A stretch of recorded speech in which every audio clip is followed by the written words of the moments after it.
All women are different, but they are all women. This video is androcentric from a men's point of view and is presented as opinion, commentary, and debate. Expressing opinions is not violence. These are ideas to challenge, question, and argue in public, because classical liberalism relies on the First Amendment for its dialectic. If you are a feminist, then consider this. If patriarchy truly existed as claimed, feminism could not. And if all men are trash and women are equal to men, then what are we to conclude? Women will die for their children, men will die for their wives and children, and God chose to die for all mankind. Authority rolls up with responsibility. If this framing of facts offends you, click off to a cute cat video. Proceeding further will expose you to gamma bias and criticism directed at ideas, claims, institutions, not at any individual's virtue or dignity. Our method follows the 7 liberal arts. The trivium, grammar, logic, rhetoric, and the quadrivium, arithmetic, geometry, music, and astronomy. And the transcendentals, the good, true, and beautiful. If this framework is not for you, feel free to exit now. It's no disgrace. Women are wonderful. God bless America. Men are great. Integrating opposites, self-transformation, leveling up your consciousness, written by Conrad Riker. Available now, links in description. The epistemic guillotine. Weaponizing the trivium to dismantle the woke mind virus, expose genocentric disposability, and reclaim the transcendent West. You have been betrayed by a civilization you built, a system that now views your masculinity not as a virtue, but as a pathology to be eradicated. Every day you walk through a modern Babylon where the gaslighting is so thick you can barely breathe, where the language of the oppressor, Marxist, feminist, woke, has infected the very grammar of reality. But you know the truth. The oppressor-oppressed dialectic is a syllogism of lies designed to enslave your mind to guilt.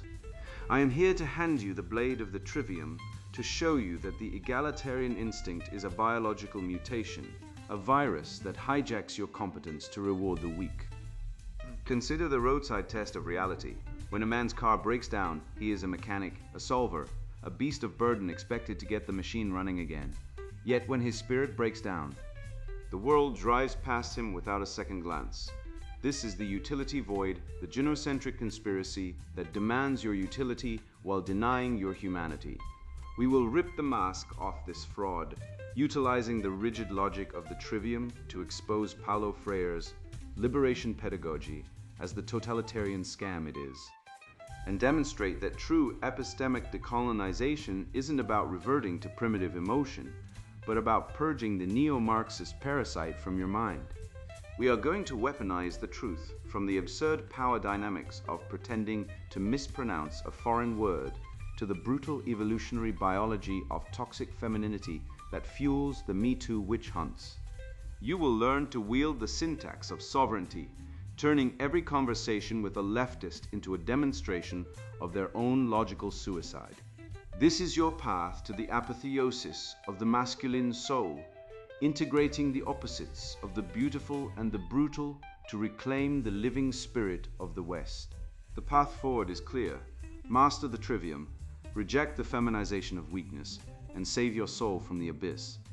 The epistemic guillotine, dismantling the mind virus of critical theory.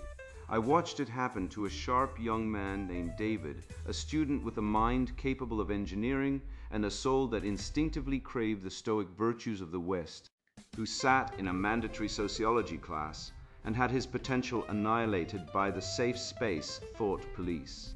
He raised his hand not to disrupt, but to employ the dialectic and ask the professor why. If hierarchies were purely social constructs meant to oppress, we see dominant structures in every species from chimpanzees to crustaceans. The room did not respond with debate, it responded with the silence of a cult that knows its God is false. He was berated, accused of biological essentialism, and eventually hounded out of the program by shrieking ideologues who recognized that his logic was a threat to their collective delusion. This is the modern university indoctrination camp, a place where the biological clock of the West is reversed, turning young men back into frightened children terrified of their own shadows, simply because those shadows cast a light on the lies of the matriarchy. This brings us to the absurdity of epistemic decolonization as pushed by theorists like Aníbal Quijano, who argued that Western reason is a tool of domination. I am here to flip the script entirely. The true decolonization requires a radical purge of the modern academic mind, a surgical removal of the neo-Marxist parasite that has eaten the brain of the humanities.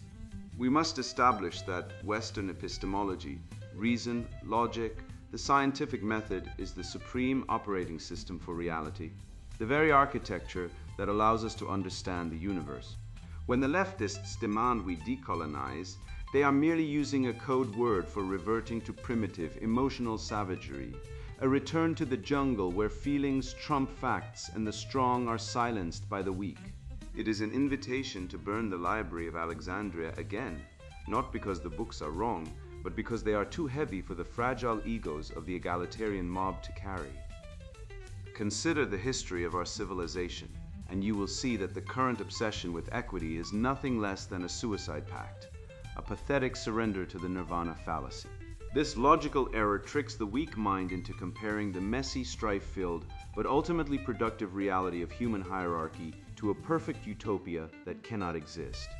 They demand perfect equality, ignoring the harsh, beautiful truth of natural inequality, that some men are creators and others are merely consumers, some are lions and others are sheep. By attempting to engineer a society where the outcomes are identical regardless of input, we are actively selecting for failure, protecting the incompetent at the expense of the competent. This pathological altruism is a cancer. It is the mother bird feeding the runt until the healthy chicks starve, a biological error that the state is codifying into law.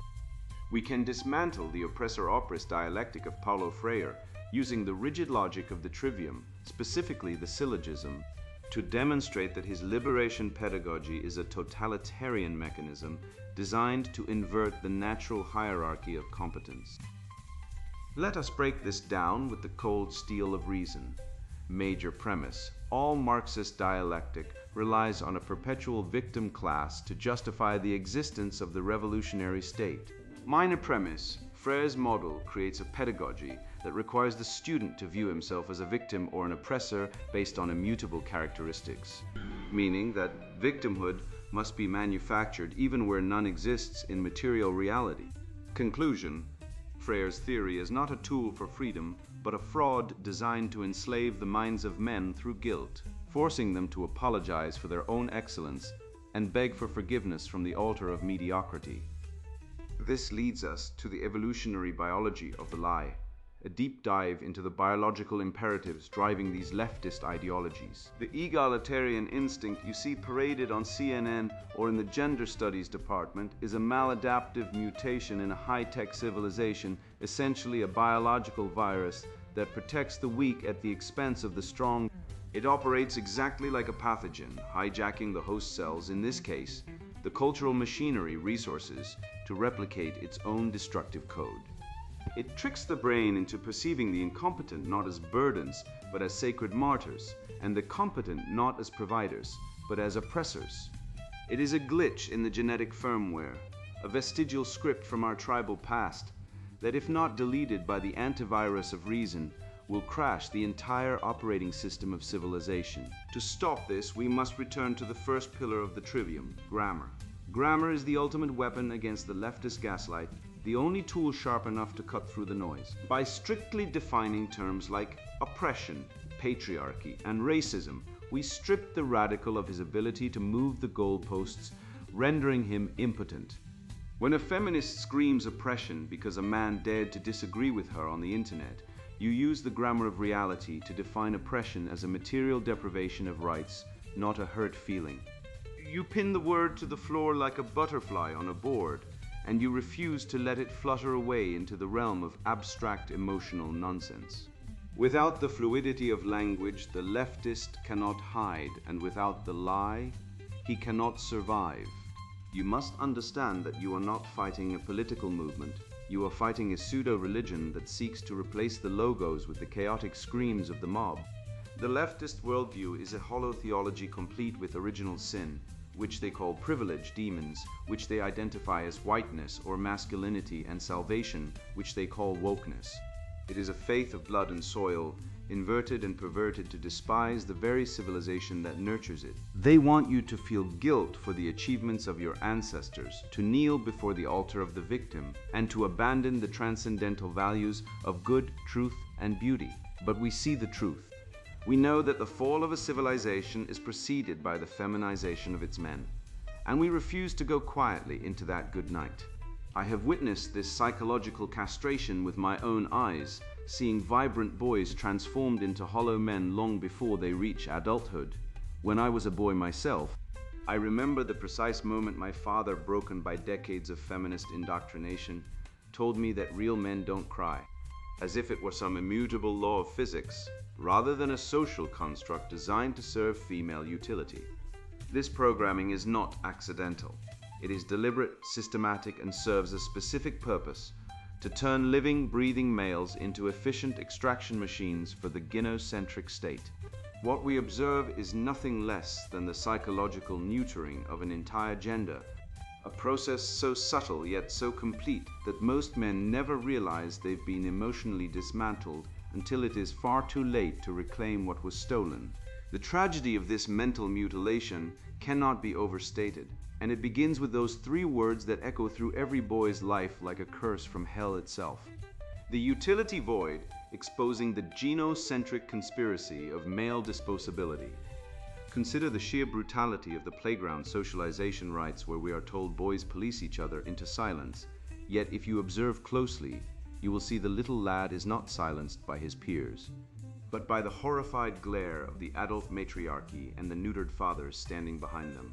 When a boy cries out in pain, he is met not with comfort, but with a command to man up, a phrase which, when analyzed through the lens of grammatical rigor, translates to shut up and be useful.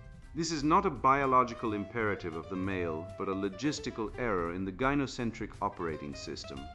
The system cannot process male vulnerability because it offers no reproductive or utilitarian value to the collective. Anthropological records and psychological data consistently demonstrate that across cultures, the suppression of male emotion is a function of utility, not biology, and the man-up directive is nothing more than hate speech, originating from a structure that views male suffering as a wasted resource. We are taught that our pain is a glitch in the matrix, and the only way to fix the glitch is to silence the witness, effectively castrating the male emotional range before it can even speak its first word. You have been sold a ledger of lies regarding the so-called wage gap, a statistical sleight of hand designed to hide the only true currency that matters in this genocentric economy: female privilege. When we apply the rigorous scalpel of logic to the earnings data, controlling for hours worked, danger levels, and career choices, the gap evaporates like mist in a desert wind, leaving behind the irrefutable truth of the death gap, where men comprise over 90% of workplace fatalities. If the patriarchy were real, it is doing a spectacularly poor job of keeping its own members alive. Instead, what we see is a system where men are expected to die to provide, while women are granted the inalienable right to be provided for without the requirement of reciprocity. This is the definition of privilege: the ability to demand safety, resources, and support solely on the basis of gender, unburdened by the contractual obligation of earning them through labor or risk. We must look to the insights of the great metaphysical pessimists to understand why we have handed the keys of the city to the very architects of our own seduction. It is not malice, but a biological imperative that drives the feminine nature to deceive. Women are, by evolutionary necessity, the seductresses of the cave, hardwired to secure resources and protection through guile and charm rather than the blunt force of labor, and modern man has allowed himself to be spellbound by this ancient firmware. We have confused their tactical manipulation for truth, trading our sovereignty for a pat on the head, failing to realize that in the domain of evolutionary biology, the female strategy is one of extraction, and by granting them political and social power unchecked, we have invited the fox into the henhouse, and then been shocked when the chickens go missing. The evidence of this theft is visible everywhere, from the sticky fingers of the family court system to the Me Too witch hunts that serve as little more than a star chamber against successful men, stripping assets and reputations with the procedural efficiency of a meat grinder. Consider the reality of paternity fraud, where studies suggest non-paternity rates in general populations hover anywhere from 1% to over 30% depending on the context, effectively turning the Western male into a cuckolding slave, forced to pay for the genetic legacies of alpha males while the state enforces the contract at gunpoint. This is not a series of unfortunate accidents or individual bad actors. It is a systematic culling of male autonomy, a dispossession of your labor and your lineage, sanctioned by a legal machine that views you solely as a wallet and a sperm donor, discarding your humanity the moment your utility runs dry. To truly understand your position in the hierarchy of humanity, conduct a simple thought experiment involving a car breakdown on a lonely highway. If your vehicle sputters to a halt, society demands you step into the role of the mechanic and problem solver, braving the elements and the danger to fix the machine. If you fail to do so, you are deemed a failure. However, if you break down, if you collapse on the shoulder of life, exhausted and broken, nobody stops. Traffic speeds up, drivers avert their gaze, and the world keeps turning because a broken man has no utility to the system. This roadside scenario is the perfect microcosm of the utility male. You are valued exclusively for your extraction potential, your ability to move the wheels of civilization, and when you can no longer push, you are discarded into the void like a rusted radiator, not even afforded the dignity of a burial, but left to rot while the caravan moves on. This dynamic is the direct result of the evolutionary psychology of what we might call toxic femininity, which manifests politically as the insidious movement known as feminism. Feminism is, at its core, the politicization of the female reproductive strategy of hypergamy, looking for the best genes and the best resources weaponized by the state to strip men of their rights. It is a genetic firmware hack that demands protection and provision from the collective, the state, rather than a specific mate, allowing women to access the high status resources without the traditional contractual obligation of providing intimacy or loyalty. They have effectively nationalized the male drive, forcing you to subsidize the life choices of women who would otherwise never look your way, all while being told you are the oppressor in the equation. The leftists and their cultural Marxist enablers peddle a pathetic narrative that toxic masculinity hurts men too, a gaslighting attempt to blame the victim for the wounds inflicted by the system. The reality is that the expectation to be masculine, to build, to fight, to endure, is not a disease but a virtue, the very bedrock of the civilization that birthed the greatest achievements of the known universe. The true crime, the rot at the heart of our culture, is the denial of the rewards of masculinity, respect, autonomy, and the dignity of one's own existence, while the burdens remain heavier than ever. We are told we are toxic for wanting the pride of our own accomplishments, while the system steals the credit and the fruits of our labor to feed a gynocentric machine that hates us. We reject this feminization as the weakness that presages the fall of Rome, and we re-enshrine the truth that the masculine spirit is the engine of history, and it is time we took back the wheel. Having dissected the biological imperatives of the matriarchy and the legal shackles of the utility male, we see that the cry of toxic masculinity is merely a smokescreen for the theft of male agency. To know this is to possess the map, but the map is not the territory. You must march into the territory and conquer it. It is insufficient to merely know the truth. You must weaponize it.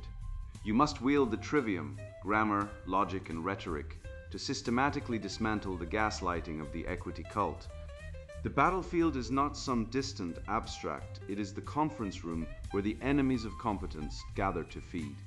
The syntax of sovereignty, weaponizing truth in a cocked linguistic landscapes. I walked into the conference room where the air smelled of stale coffee and submission. The HR consultant, a woman with the dead eyes of a zealot, clicked to her first slide. Unconscious bias. She asked for a volunteer. I raised my hand. She smiled, expecting a victim. Instead, she got a surgeon. When she claimed that silence is violence, I stood and asked her to define the term violence using the first canon of the trivium grammar. She stuttered. offering a circular definition. I then asked her to show the logical syllogism linking my vocal cords to physical harm logic. She crumbled. By asking simple questions, I applied the Socratic method until her ideological house of cards collapsed in front of the very colleagues she intended to indoctrinate. This is how you fight. You do not debate a terrorist, you dismantle the explosive before they can detonate it. You see, the woke crowd cannot stand against classical logic. They depend on feelings and fallacies since their points are empty. When a leftist yells about equity, do not argue with emotion, apply logic instead. You isolate the premise, check its validity, and if it is found wanting, use reductio ad absurdum to expose the foolishness to everyone. They use a strawman to distract, but a trained observer sees it immediately. He spots the ad hominem before the speaker finishes. You are not having a debate, you are dissecting their argument alive. Power exists in the micro movements of interaction, and language is the first battlefield. Consider the simple act of intentionally mispronouncing a foreign word, say mountain for Montaigne to a French speaker. If he corrects you with condescension, he asserts dominance. If he smiles politely, he submits. This is frame control. The red pill man tests the boundaries constantly because he knows hesitation is surrender. If you apologize for your existence or your speech, you yield territory. You must never apologize for speaking the truth in a tongue that was built by your ancestors. This brings us to the structural assault on our minds, the gender-neutral madness. Mandating pronouns isn't about politeness, it is a lobotomy. The male mind functions by categorizing reality, by building hierarchies of value and truth, essential functions for building empires. To force the mind to accept they for a singular individual disrupts the fundamental grammar of cognition. It is neurological castration. Rome did not build aqueducts with ambiguous syntax. It built them with the precision of Latin, a language that demands you know exactly who is doing what.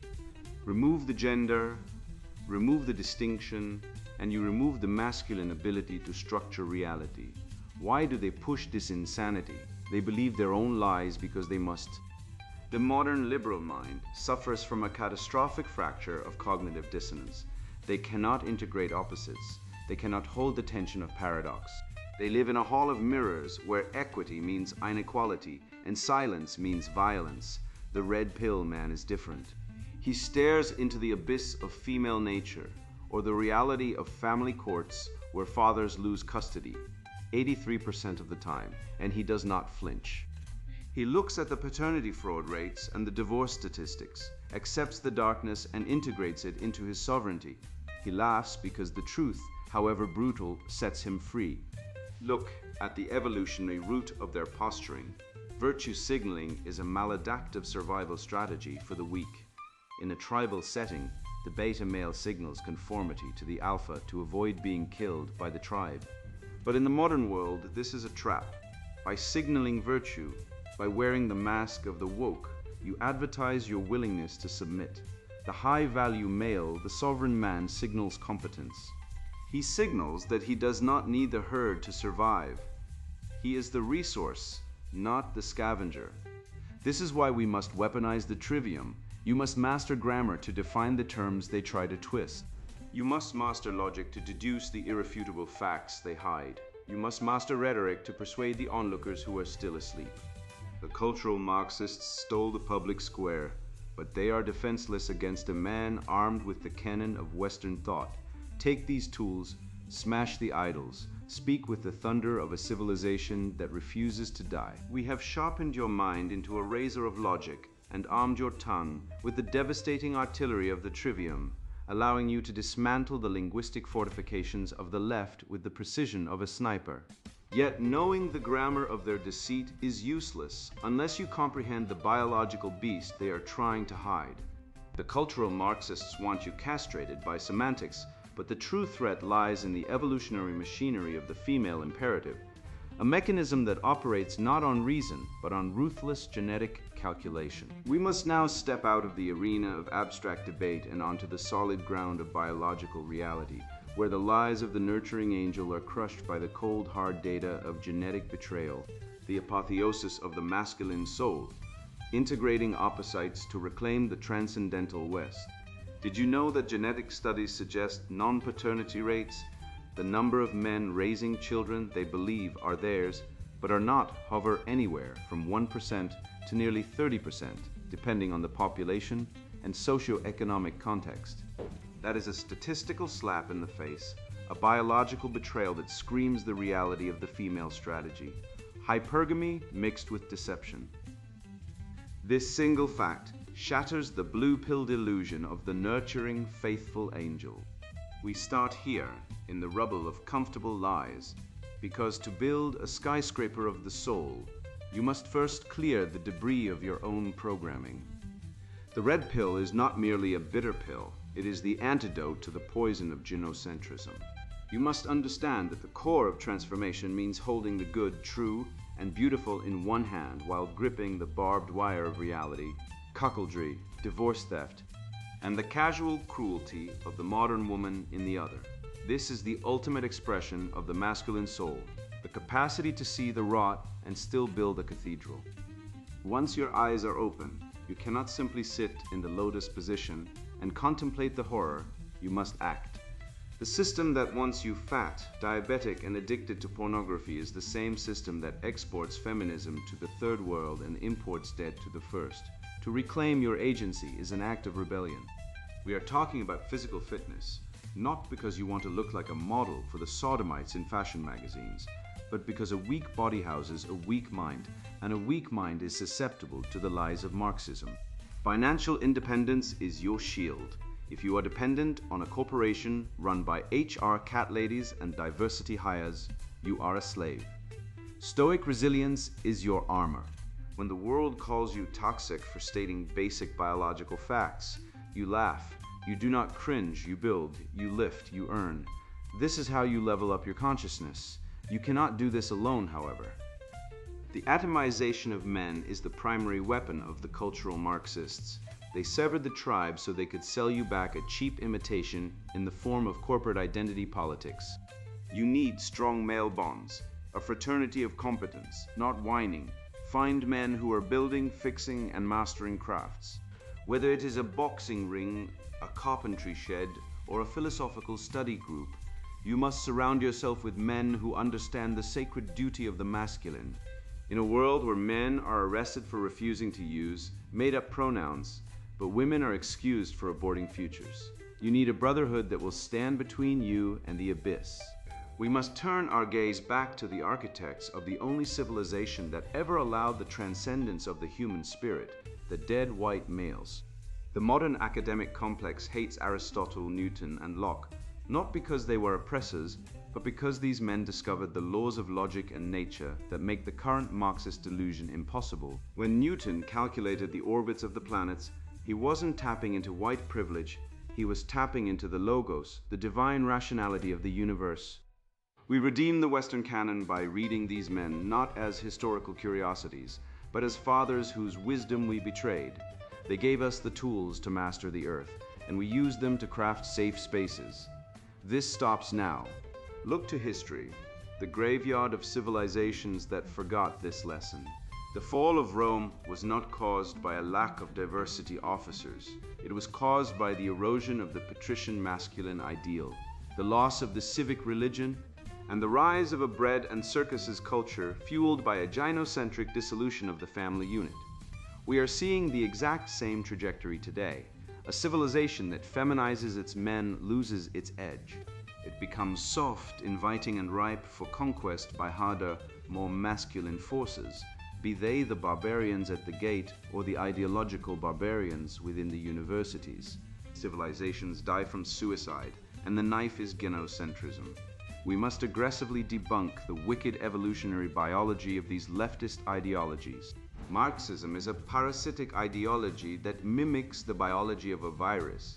It invades the host, the culture, reprograms the cells, the institutions, to replicate the virus ideology and kills the host.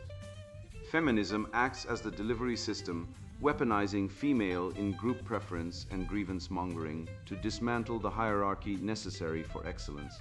Look at the family court data. Fathers are stripped of their children in over 80% of cases, reduced to cash cows, driven to suicide at rates that would constitute a national emergency if any other demographic were affected.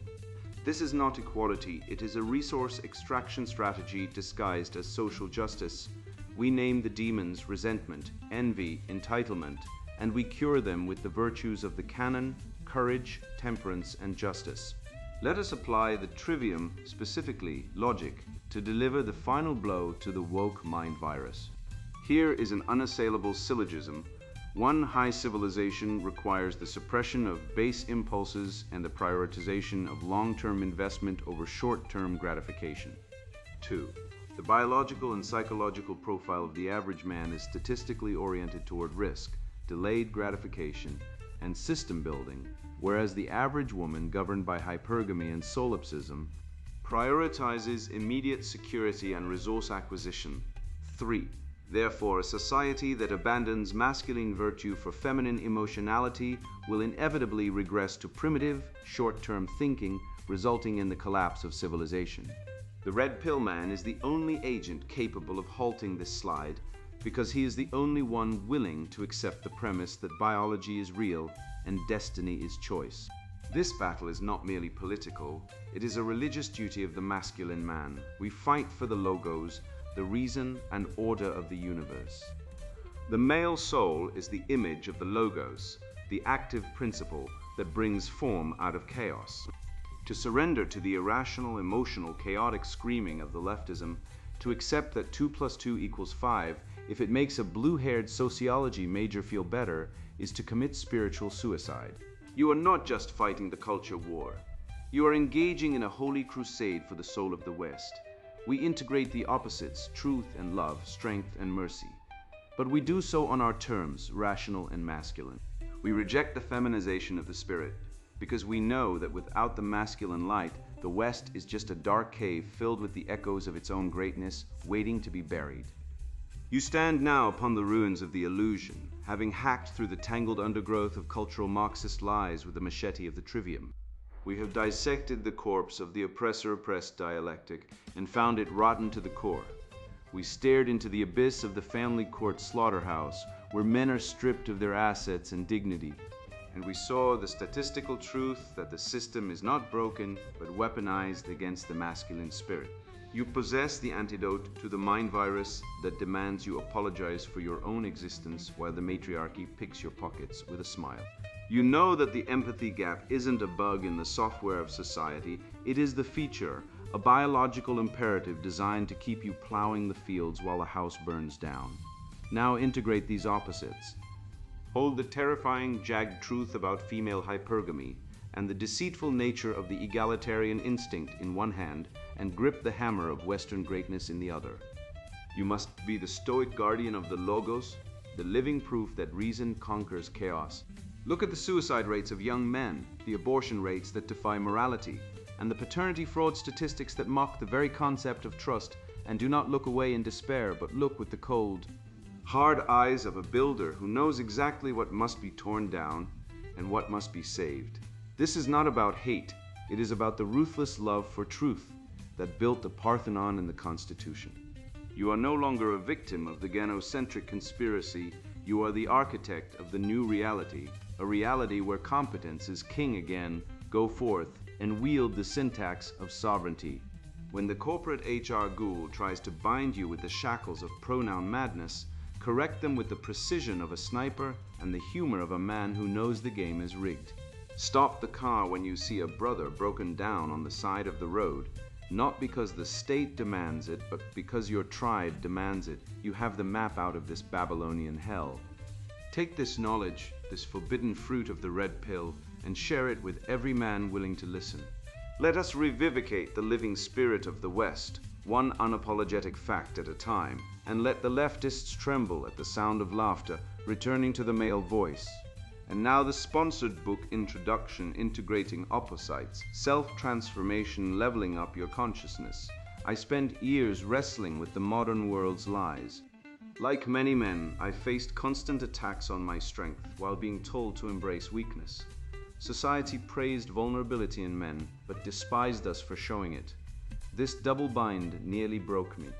But through deep study of CTMU theory, Manichaeism, and Judeo-Christian texts, I discovered a path out. Integrating opposites isn't philosophy. it's survival. This book distills hard-won truths from my spiritual battles and research into a practical system. If you're tired of chaos and ready to command your divine role, what follows is your weapon. This work provides a science-backed framework to ascend consciousness and crush cultural decay. We'll dismantle equality myths using spiral dynamics and expose how flow states fuel creation. Learn to harness Eros for inspired action and master emotional cycles without weakness. Chapters like Shattering the Equality Myth and Dominion through Divine Connection reveal why masculine leadership is ordained by natural law. Biohacking consciousness and sacred architecture of power aren't metaphors, they're your tools for sovereignty. Measure your progress through stages that absorb lower levels of existence. This is rational spirituality for warriors. Red-pilled men on the spiritual path. This book was forged for you. If you seek to transcend feminist traps and claim your legacy, read on. But if you believe in gender equality or cultural Marxism, stop now. Put this down. Go knit a sweater or binge Netflix. This truth will scorch your delusions. You lack the spine for warriorship and modernity. For the rest, your ascent begins here. We reject satanic heresies and embrace our God-given dominion. The universe demands masculine triumph. Your apotheosis awaits. Inside, you'll find actionable strategies from economic alchemy principles to sexual polarity dynamics. No vague theories, just battle-tested models to level up your existence. Integrate your shadow self, build anti-fragile systems, and wield intellectual dominance. The hero's spiral journey isn't a fairy tale. It's your blueprint to eternal rule. Buy this book today because cultural collapse won't wait. Rise now or kneel forever. Your divine destiny starts on the next page. Integrating opposites, self-transformation, leveling up your consciousness. Written by Conrad Reicher. Buy now, links in description.